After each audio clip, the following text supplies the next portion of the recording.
Assalamualaikum warahmatullahi wabarakatuh. Perkenalkan, nama saya Ahmad Albadi Yuki Karim dengan nomor stambuk A1Q117052. Di sini saya akan memaparkan pemahaman saya tentang materi ke-11 instrumen non-tes mengenai pengertian sosiometri. Yang pertama itu pengertian sosiometri. Menurut para ahli, Jumbar dan Muhammad Surya 1985, sosiometri adalah alat yang tepat untuk mengumpulkan data mengenai hubungan-hubungan sosial dan tingkah laku sosial murid. Dan kedua, Bimo Wagito 1987, sosiometri adalah alat untuk dapat melihat bagaimana hubungan sosial atau hubungan berteman seseorang. Dan yang ketiga, W.S. Winkel 1985, sosiometri merupakan suatu metode untuk memperoleh data tentang hubungan sosial dalam bentuk suatu kelompok yang berkurang kecil seperti 10 atau 50 orang berdasarkan preferensi pribadi antara anggota kelompok.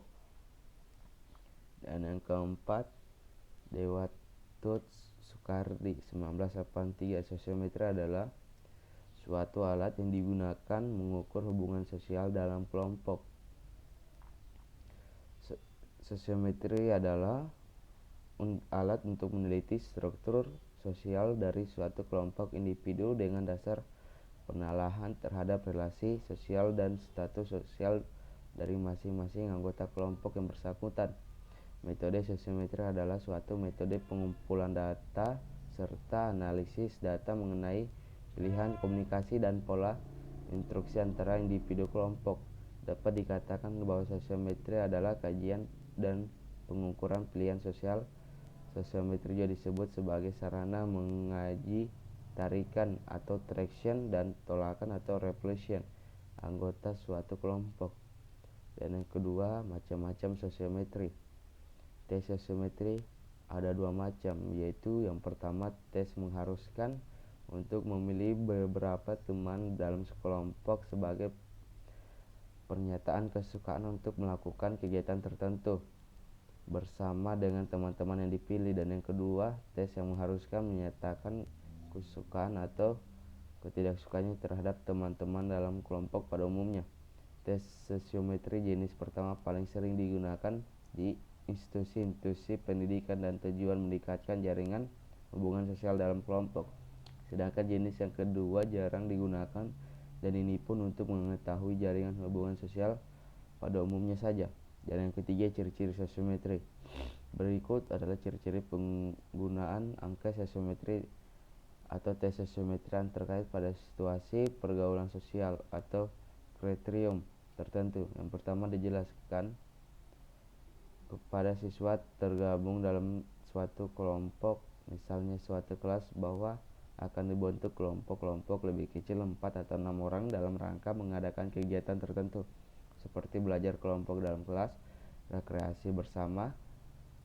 Kegiatan tertentu itu merupakan situasi pergaulan sosial. Biasanya siswa diminta untuk menyatakan siapa yang mereka pilih, bukan siapa yang mereka pilih dalam urutan tidak begitu disukai, karena tidak disukai sama sekali dapat menyatakan pilihan negatif mudah dirasakan sebagai beban psikologis, lebih-lebih dalam lingkungan kebudayaan yang menekankan kelincahan dalam pergaulan sosial sebagai ideal. Dan yang keempat, bentuk-bentuk sosiometri. Yang pertama itu matriks sosiometri. Matriks adalah tatanan angka-angka atau lambang-lambang dalam bentuk segi empat data yang diperoleh angka sosiometri kemudian dirangkum dalam matriks sosiometri, yaitu dalam suatu tabel berisi nama pilihan. Dan yang kedua, sosiogram. Arti sosiogram sendiri yaitu pilihan dibuat dalam sekelompok lebih banyak pada hal praktis dimaksud dan tujuan penelitian, atau karena analisis yang matematis dan sulit sehingga menumbuhkan ruang yang demikian yang dibentuk dimungkinkan. Dan yang kedua, indeks sosiometri. Dan yang ketiga, indeks sosiometri. Indeks sosiometri adalah angka tunggal yang terhitung dari suatu angka bilangan atau lebih yang dihasilkan oleh data sosiometri.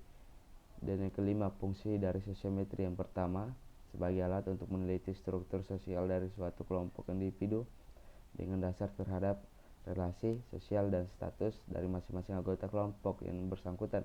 Dan yang keempat, sebagai alat untuk memperbaiki hubungan insani atau human relations di antara anggota-anggota kelompok tertentu. Dan yang ketiga, dapat digunakan untuk menentukan kelompok kerja. Dan yang keempat, dapat digunakan untuk meneliti kemampuan memimpin seorang individu dalam kelompok tertentu untuk kegiatan tertentu. Dan yang terakhir, manfaat atau tujuan sosiometri. Dengan mempelajari data sosiometri, seorang konselor dapat 1. Menemukan murid yang ternyata mempunyai permasalahan dalam proses penyesuaian diri dengan kelompoknya. 2. Membantu meningkatkan partisipasi sosial di antara murid-murid dengan penerimaan sosialnya. Ketiga, mampu meningkatkan dan membantu pemahaman dan pengertian murid terhadap masalah pergaulan yang sedang dialami oleh individu tersebut. Dan yang keempat, merencanakan program konstruktif untuk menciptakan iklim sosial yang lebih baik dan sekaligus membantu mengatasi masalah penyesuaian diri di kelas tertentu.